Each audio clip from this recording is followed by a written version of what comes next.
what if I told you that your favorite sunscreen might not be protecting you as much as you think? While many did live up to the promises made on the bottle, not all of them offered protection that they claimed. Bondi Sands SPF 50 failed to pass independent SPF testing, causing a massive uproar. But why did it fail? How is it possible? And how can you ensure your sunscreen truly works? Plus my favorite non-sponsored SPF 50s. Earlier this year, Bondi Sands SPF 50 came under fire when an independent testing house reported that the sunscreen did not match its claimed SPF 50 rating. Consumer NZ are known for their rigorous testing standards, found that Bondi Sands SPF 50 only provided SPF 28 protection. This discrepancy raised alarms because people were relying on this product to protect them from harmful UV rays. So why did Bondi Sands fail? Sunscreens must undergo stringent tests to verify their SPF ratings. Inconsistent formulations, inadequate testing protocols, or changes in product composition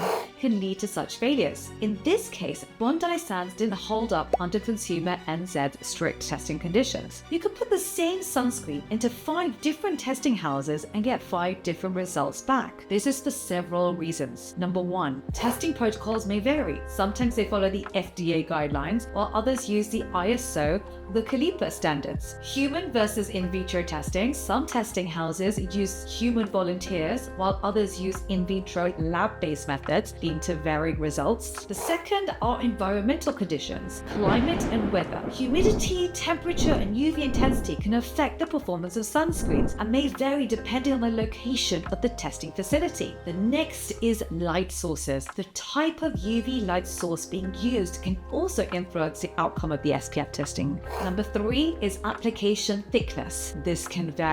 The amount of sunscreen applied can differ. Standard protocols usually specify 2 mg per centimeter squared, but slight variations in application can affect SPF rating. Next is skin type and condition. Human skin varies widely, and factors like hydration and texture can influence how sunscreen spreads and absorbs. Moving on to measurements and calculations, these can vary. And then of course, interpretation. The subjective interpretation of certain endpoints such as the degree of erythema, redness, can vary between observers. So how are you supposed to choose the best SPF 50 sunscreen? Here are a few tips to ensure you're getting reliable protection.